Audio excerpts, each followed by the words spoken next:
कुंडली कवरदार विठ्ठल श्री ज्ञानदेव तुकाराम पंढरीनाथ भगवान की जय।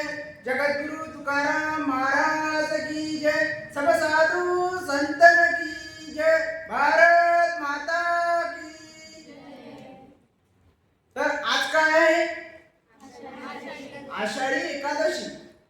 आषाढी एकादशीला सर्वजण म्हणजे वारकरी संप्रदायातील सर्व वारकरी आपल्या पांडुरंगाच्या आपल्या मायबापाच्या भेटीला जातात आणि आषाढी एकादशीच्या दिवशी आपल्या पांडुरंगाच्या चरणी नतमस्तक होतात। तर मी जेव्हा पहिल्यांदा वारीमध्ये गेलो होतो त्यावेळेस मला एक आजोबा त्या वारीमध्ये दिसले। त्यांचं वय जवळपास 85 ते 90 च्या दरम्यान होतं।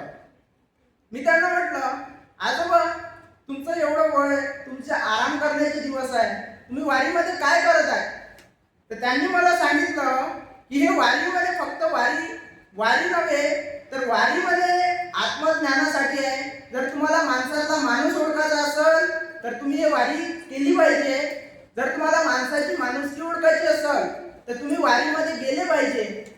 तेच जर एखाद्या लहान मुलाला विचारा, बाबू वारीत काय जातं रे? तो हेच सांगत, नवीन नवीन ठिकाणी फिरायला भेटते।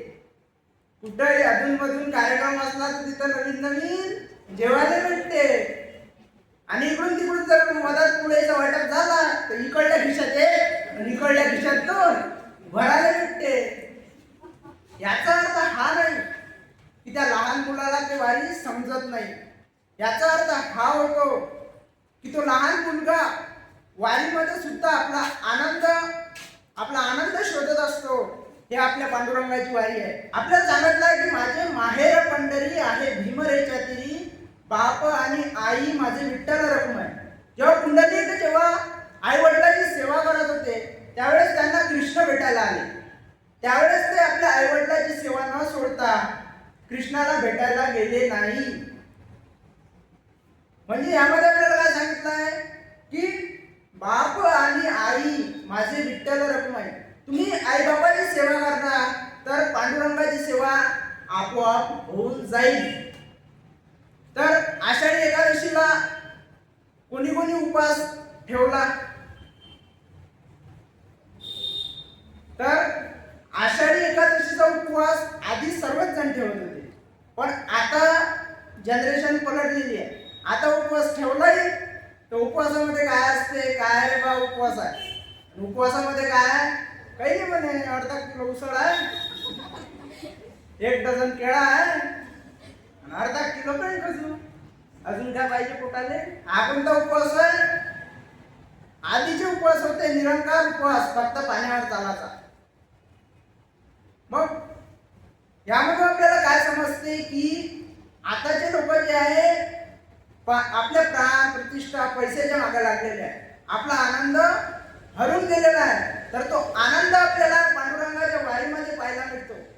आता आपण विदर्भाचे आहे, तर विदर्भामध्ये न घडूनही एखादा किस्सा घडूनच जातो। म्हणजे कधी किती काही चांगली गोष्ट असली तरी ते हास्यास्पद घडूनच जाते। तर एका आई माऊलीनं एका दिवशी उपवास धरला, दुसऱ्या दिवशी काय करतो आपण? उपवास सोडतो। तर त्यांनी त्या मायमाऊलीने आपल्या नवऱ्याला सांगितलं की तुम्ही जा आणि बाजारामधून अर्धा किलो आंबे घेऊन या। आजचा उपवास मी पुरणाची पोळी आणि रसावर सोडतो। तर हा तिचा नवरा बाजारामध्ये तर गेला, आंबे वगैरे घेऊन आला, पण थोडीशी दारू पिऊन आला आणि 2-3 मित्र घेऊन आला। ह्या मायमाऊलीनं पुरणाची पोळी बनवली, रस बनवला आणि ताट वळून आपल्या नवऱ्यासमोर ठेवला। आता नवरा कसाही असो, आपल्या बायकोसाठी नवरा देव समान असतो। हिने पुरणाची पोळी आणि रस त्या नवऱ्यासमोर ठेवला। याच्याकडून अर्धा घंटा झाला, पुरणाची पोळीच तुटेना। अर्ध्या घंट्यापासून तोडून राहिला, पुरणाची पोळीच तुटेना।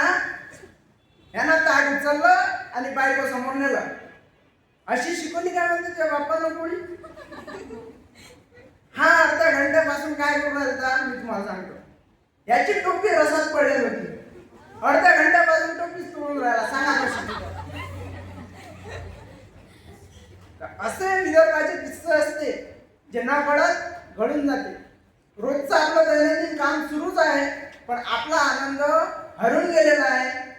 तर तो आनंद आपल्याला पांडुरंगाच्या वारीमध्ये मिळतो असं मला वाटतं. धन्यवाद.